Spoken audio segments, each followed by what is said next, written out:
It is 5 and we are live.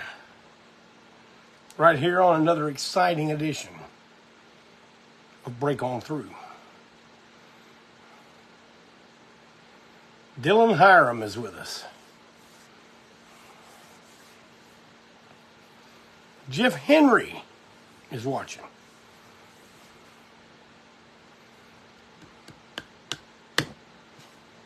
Oh, there's Brother Jim Erhard.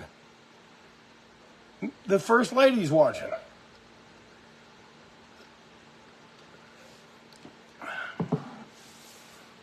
Clinton Zilla. Adam Wolf, Adina Sods, he's with us. Alan. And thank you, everybody. Good to be back home. It was good to be out on the road, too. I guess, as expected, that's what today's Break On Through is going to be about. I'm going to give you my... Lil Coleman's watching too, huh? You hear that little bit of rasp I got in there? Man, well, thank you, Jim. I was about to mention Nashville. I didn't think I was going to make it through Nashville. After the show is when the real party began. Man, I was sick as a dog all the way home. Sick as a dog. And I just got to thinking, damn, man, is this just me not being able to do 4 shows in a row anymore? Because I'm, old as hell. But then it wasn't. Because everybody in the traveling party caught it. Except I haven't got a report on Sir Barry Hannibal yet. But right after me was Walt Wheat. His wife Heather Wheat came to the Nashville show. And she got it. Mondo Braswell, our merchandise man, he caught it. Malcolm Tent got it. So it was a little more than a 24-hour thing, but man, it was all I could do to get through that show in Nashville. But I thought I pulled it off okay. Had a lot of, the thing I wanted to make sure of is that I did pull it off okay, because there were so many at all these shows, at all of them, of people that traveled from really long distances to be there. And 40 years into it, that is never a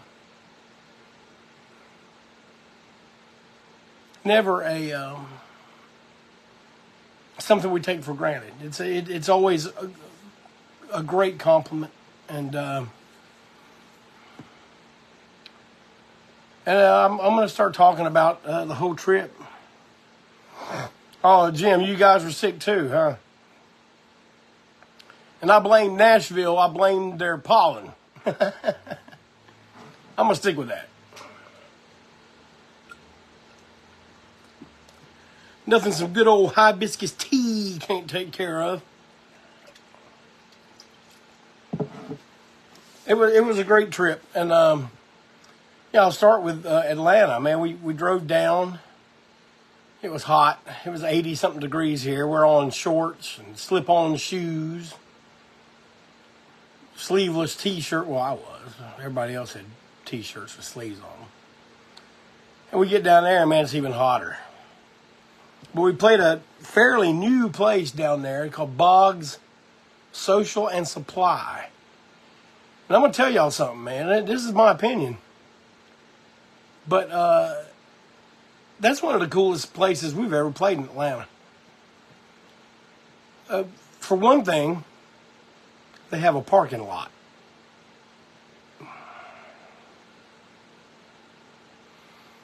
That's something else I forgot to mention about great places to play when you got a decent parking lot. Oh, yeah, you got to park 14 blocks down the street and haul that gear down here, but I don't like none of that. Or, oh, yeah, club's on the 5th floor. Okay, we'll just go to the service elevator. Ain't no service elevator, son.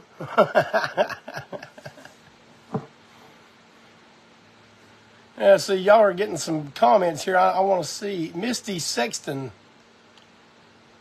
Misty says, my son is only 22 and absolutely love you all. He had the time of his life seeing you and Hembree. Well, Misty, I am glad to hear that. You know, because I at one point I thought ANTiSEEN didn't do any more crossover. You know, we didn't attract any more young people. But this week, this run of shows proved that to be incorrect.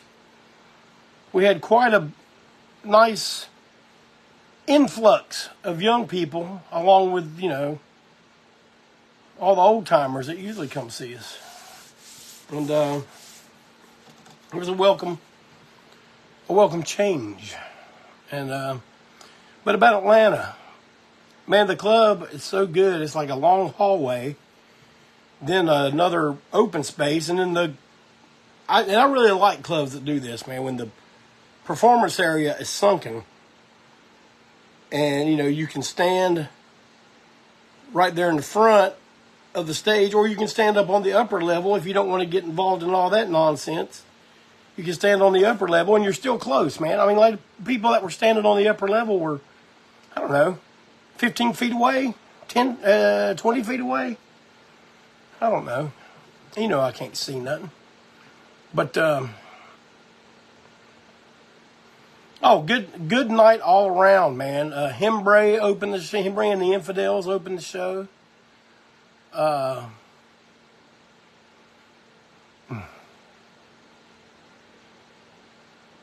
The Aggravated from right there in Atlanta, they played second. Josephus and the George Jonestown Massacre are good buddies and touring partners. They played right before us, and then we came on. And man, it was all over. It was like, you know, we said, look, we want to go on at 10:30. And at one point, they came and asked us, so like, how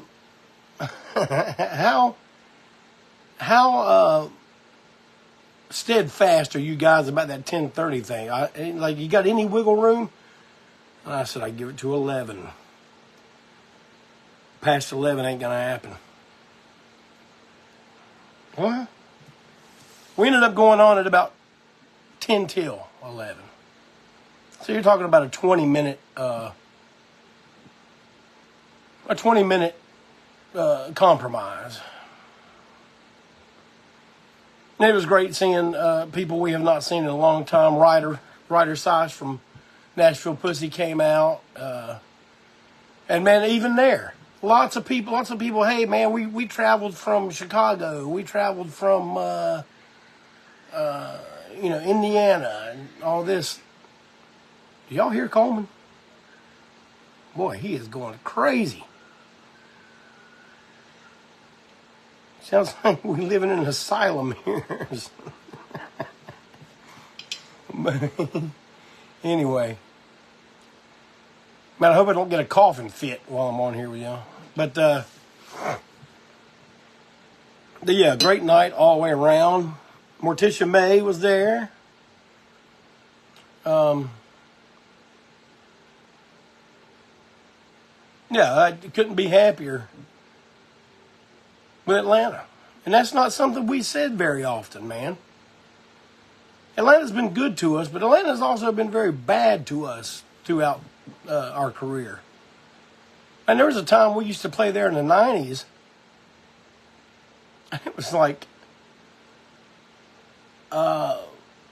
see who could hold the wall up with their arms crossed, wearing sunglasses during the whole damn show. It's just like, God almighty, man, what a hard crowd.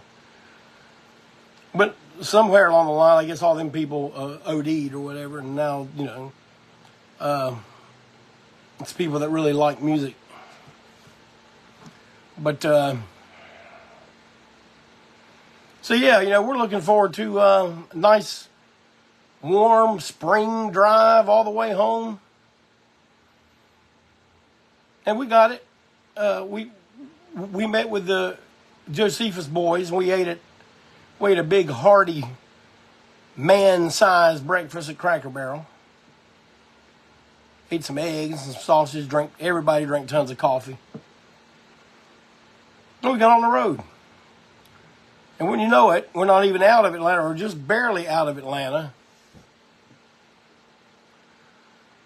And, man, we didn't feel anything. But Barry looks in the rearview mirror and he goes, man, I think we lost the trailer tire. And then we hear, I'm like, yep, we lost the trailer tire. So we pull up on a ramp. And, man, it's dragging the rim at this point, you know. And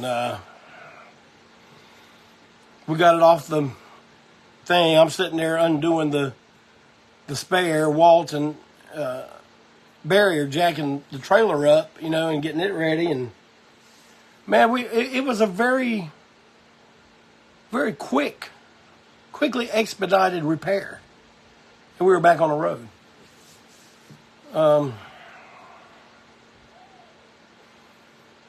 I guess we might have been a little nervous not having a spare, but we got one the next morning. No problem. But so we ended up in Charlotte.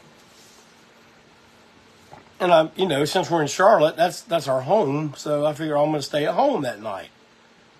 We stayed in the hotel in Atlanta because if I came home at 5 o'clock in the morning, and little Coleman knew I was in that room with the door shut, or if he knew Walt Wheat was in here sleeping in the Break On Through studios, neither one of us were going to get any sleep. Because Walt's his new buddy. And so we stayed at the hotel then. But when we came home after the show, you know, the show in Charlotte, we stayed here. And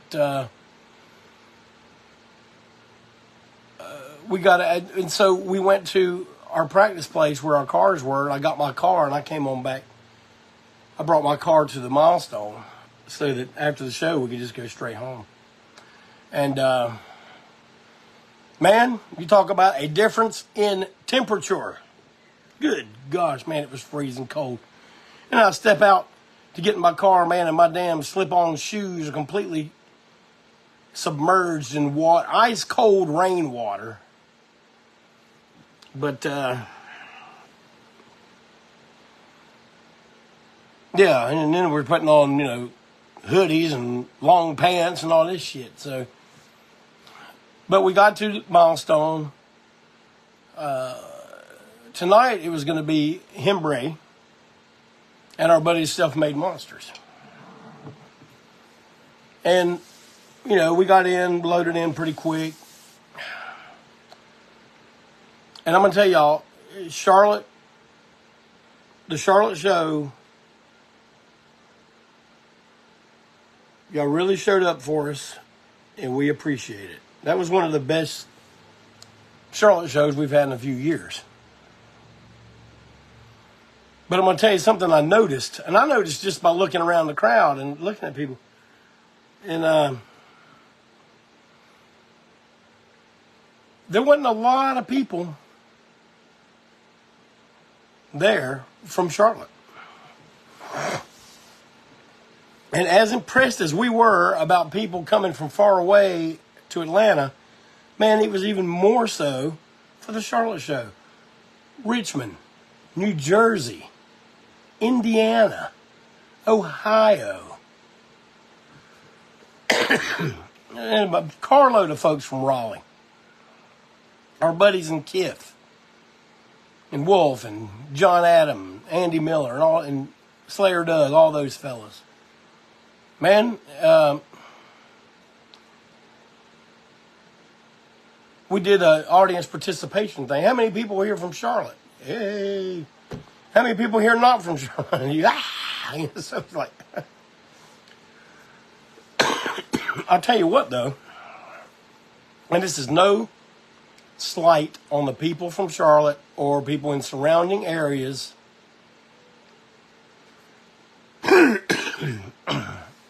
But it made me understand, it made me know that I think we made the right decision in having our anniversary show at Ground Zero in Spartanburg. Big, gigantic, free parking lot. Affordable hotel 1 mile away from the club. Club can accommodate any size crowd. But I mean, I will tell you this: it was very fun playing the milestone again, and I imagine we'll be doing it more. But there is something I need to clear the air about the Charlotte show. We didn't do our encore there, and for the first time, I don't know, we've been doing this for a couple of years. I don't know if some of you go to the shows and noticed it. But we don't walk off stage when we're done. We stand there with my arms are out like this, and each of the guys have their right arm in the air. And we sit there and we just stand still. And usually what happens, that usually entices the crowd to yell and scream and stomp and throw shit and everything. And then we play our last song, our last couple songs. Tink Tink, the first time you've been to the milestone, said, Tink Tink, look, I'm going to tell you this. And this is the truth here. Last Friday night, was the first time, and I know some of you might say, oh man, it's too much information there, Hoss. You got to stop telling us so much. There's sometimes you don't need to tell us something, but I'm going to tell you this is the first time I've taken a dump in the milestone in about 20 years.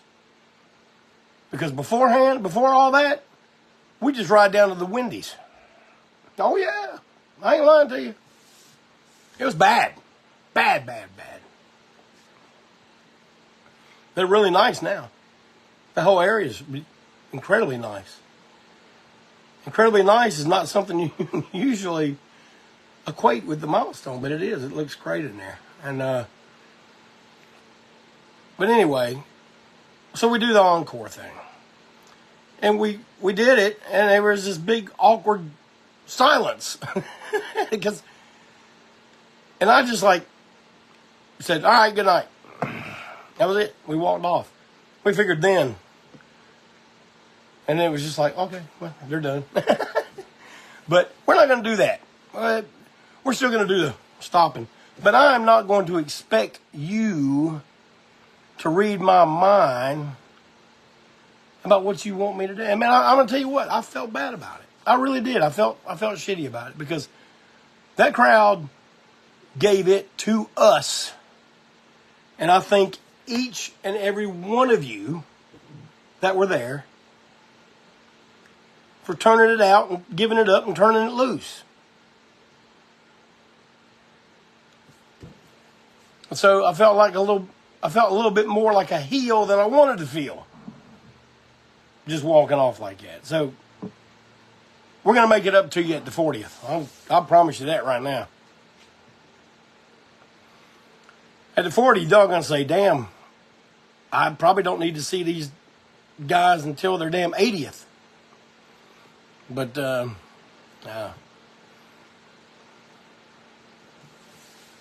don't know what it was, Dave, but I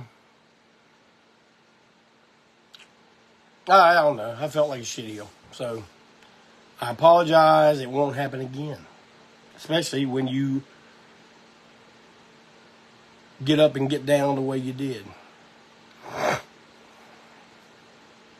That's one thing the milestone is. Intimate. And I know, people think I'm darting around and I quickly duck in the back. Man, I'm telling you, it's not, I don't want to talk to people. I wish I could talk to everybody that's there. But I cannot scream over a band. I can't. And you're talking about, and I can't hear you. All I see is this.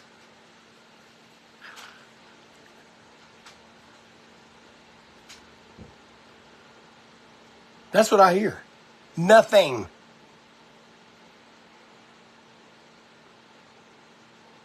And so, rather than sit there going, what? Huh? What? I just kind of stay off, until afterwards, And then afterwards, when we're done, I like to hang out by the merch stand and, sign people's stuff or take a picture with them and talk then because there's not a band playing. usually. 90% of the time. But the next night in Chattanooga, which it was fun playing Chattanooga, and man, I understand why people were kind of like, wow, they're going to play there? And it was a really nice play. It was nice. I mean, we got there plenty early. That's what we like to do. We like to get there early. That might be something. I see Tom Bowker's watching. That might be something I picked up off of Clarence Reed. Get there early.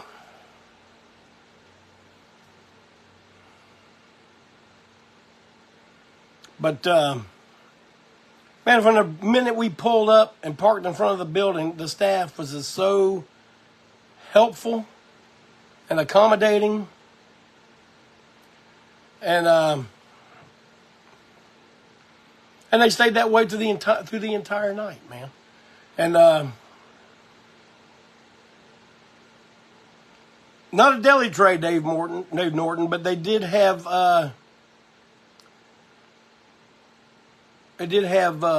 food available for us to order for free. Tom Bowker says, did the nice place scare the punks away? Yeah, it scared a lot of punks, but it still attracted a couple troublemakers. But I guess ANTiSEEN attracts that no matter what. But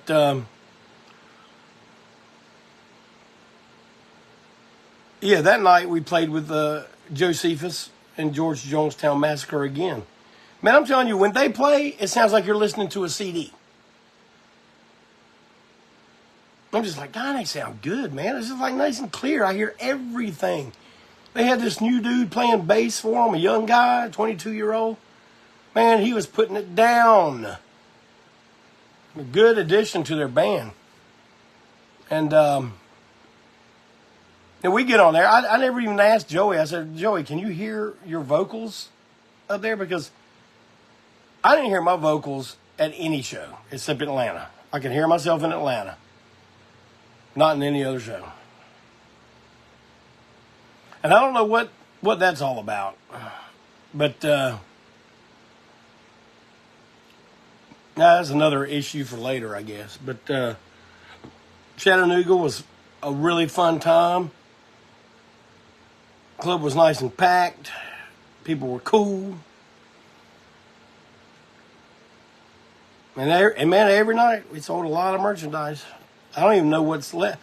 I probably have to go through the big cartel store and take some stuff out. We may have sold out of some things. But when I get done with this, that's what I'll be doing, loading stuff in. You're like, damn, you played on Wednesday. You ain't loaded that stuff in. You got home Monday morning, son. Yeah, but wait till I get to Monday morning. You'll learn why. But so that night we stayed at a hotel at a place called a District 3. I liked it. I thought it was pretty nice.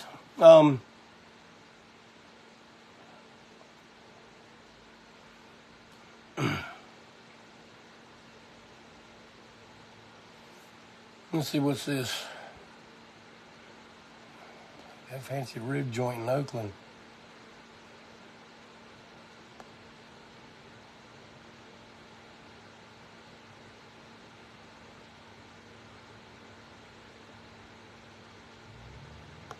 Oh, Tom Bowker, what are you talking about?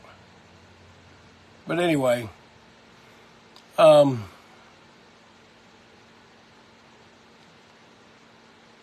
so when we head to Nashville, Nashville's not a long drive. But man, I felt it coming on then, man. I was just like, we were up in the mountains. I'm thinking, oh man, it's the damn allergies and stuff, and my voice was getting weaker and weaker and weaker, and I was just like, oh no, man. We finally get to the club, and we're way early today, so I'm just sitting in the passenger seat, man. I'm about to pass out. I didn't want to do anything. They walked to some stores and stuff, and man, I just sat in the passenger seat with the windows, doors open and everything, and rested a while. We've ran into some other band members from another band called Dai Kaiju. And Walt helped them get the battery out of their van or something. They didn't have a tool to unloosen the terminal, so Walt, being the man of preparedness, and he gets his all-in-one tool, and he gets it undone for them. They took a picture with it, but they don't show their face in public. So we covered their faces in the picture, so because they wear a mask on stage. But it was cool meeting them, and then. I mean, I want to tell you right now, I don't remember the band's names that played with us, young guys, but they were really good. And a couple of the guys in some of them bands had played with us when we played the Cobra a few years back. The Cobra's a really cool club, too. I mean, it's so cool. They got a big Cobra painting on the back wall. That's so cool. I was just like, man, I don't want to cover that up with our banner. I want to play with the Cobra behind us. Soy City Stranglers was one of them. Did you say the other one? Oh, boy. Wrecked and the Soy City Stranglers were the band. Like I said, young guys, good bands.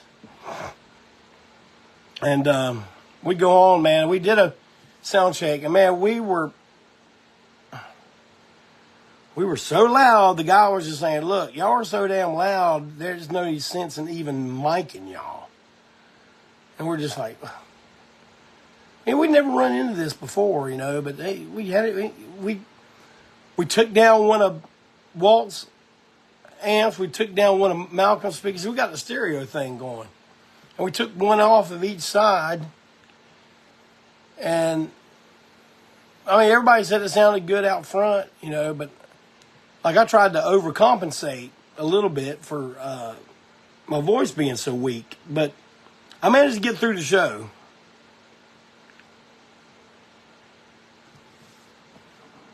And people told me, "Oh man, you sounded fine." That may have been just being nice. It may have sounded like shit, but we got through the entire set. We didn't cut no songs. Usually when I get sick, there's usually a bunch of lines through the damn set list.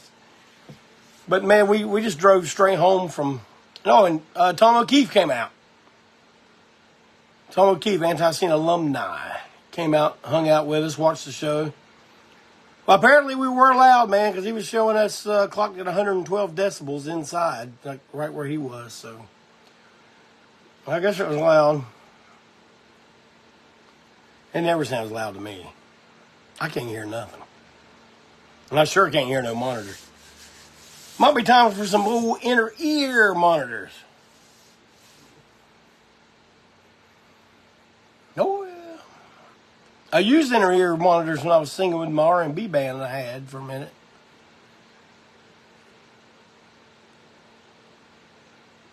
Dave Norton, you said it was too damn loud?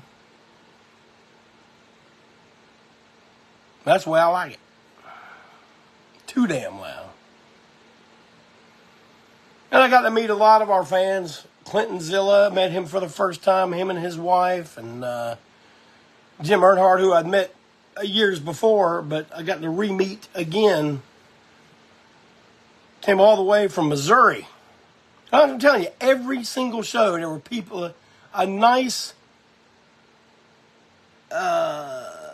amount of people traveling from far off. I mean, look, if we were one of those bands that toured 100 shows a year, and we came to your town every year, I could understand you not going.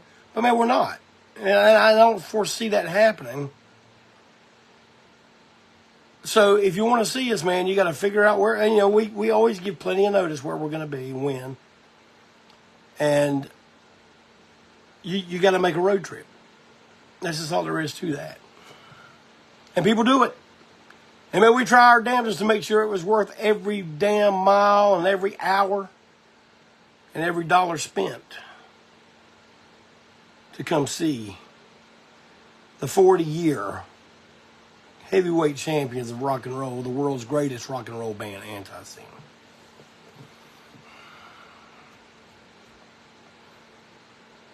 It ain't bragging when you can back it up.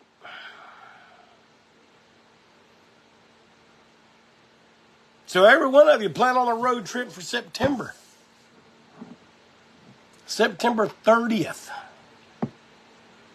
To Spartanburg, South Carolina, to the Ground Zero Club. And you will see our 40-year anniversary show. There's something else I forgot to mention about Chattanooga.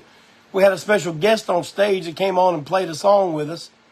And I also announced him as one of the 2 openers of the 40-year anniversary show. And I'm going to go ahead and say it right here.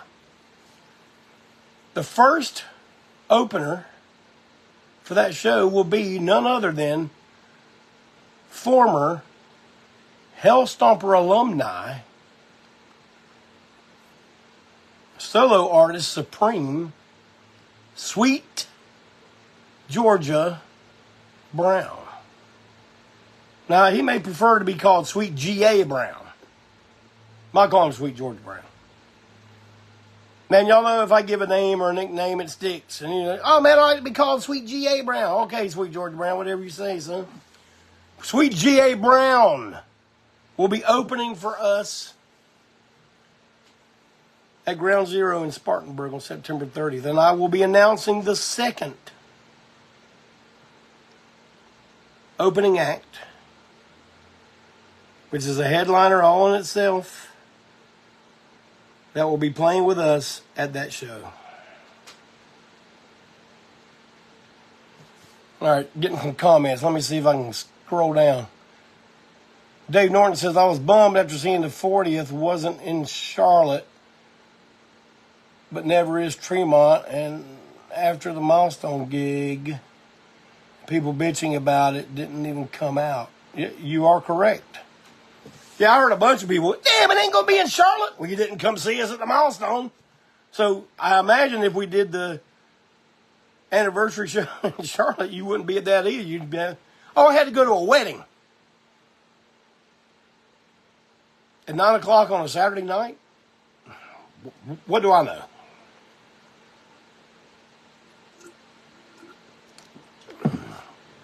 You're right, Seamus. Ground Zero is an awesome venue.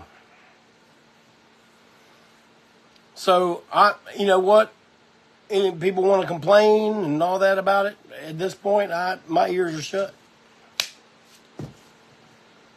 Okay. Damn, it needs to be. Well, you know what? I decide where it needs to be, and I decided it needs to be at Ground Zero. Now, I would like to make a special announcement. The Here to Ruin Your Groove t-shirt design number 2 is now on pre-sale.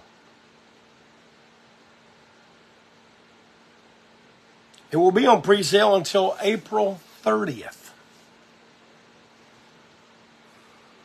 And then it'll be off. And then on May 1st, hey, Jeff, I need to get me one of them shirts there, boo. Can't do it on May 1st. Can't do it on May 1st. Why not? Pre-sale ended April 30th.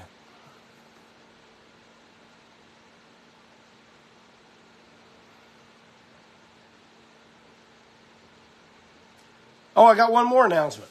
You remember me talking about and showing you, I showed it to you, the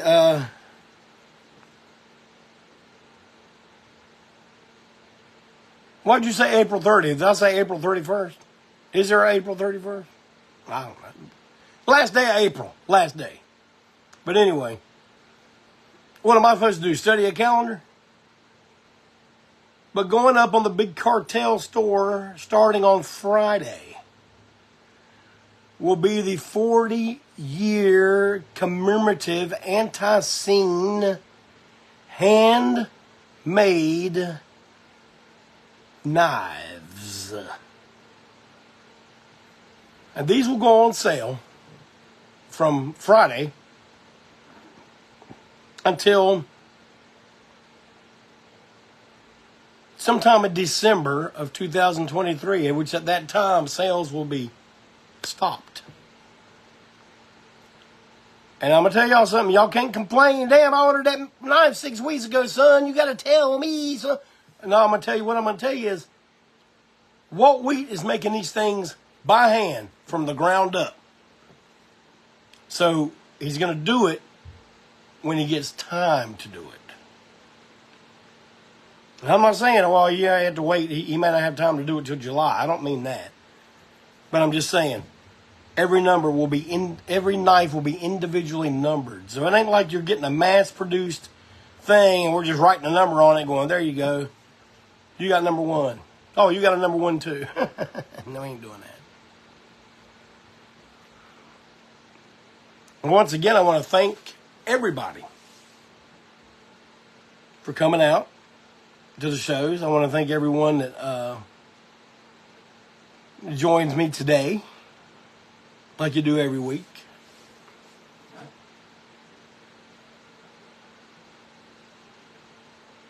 And man,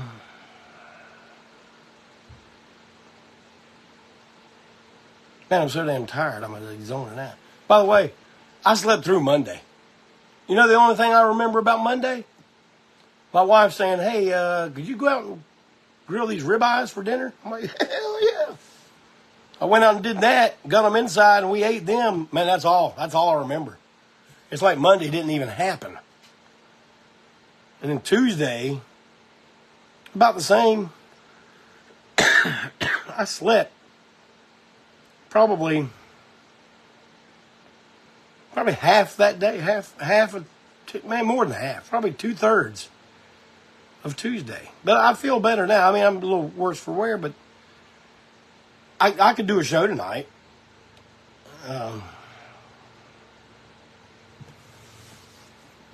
Could have done one Monday. That if we had a show booked on Monday, that show would have to be canceled. But again, thanks to everybody. And I would also like to thank my bandmates, my traveling party, for yet another successful ANTiSEEN run. If you'd have said to me, when Joe Young and I were getting this together back in 1983, you know, y'all still be doing this 40 years from now. We both went, what are you talking about, son? We ain't going to be doing this 40 months from now. That's what we would have said. So because of the guys I've got standing on that stage with me, working behind the scenes, and the audience for which we do it all for, thank you. I'll see you next week right here, but it'll be on Tuesday next week, your regular day. Sorry I had to do a switcheroo on you, but it'll be next Tuesday. I'll see you right here on Break On Through. Have a great week, everybody.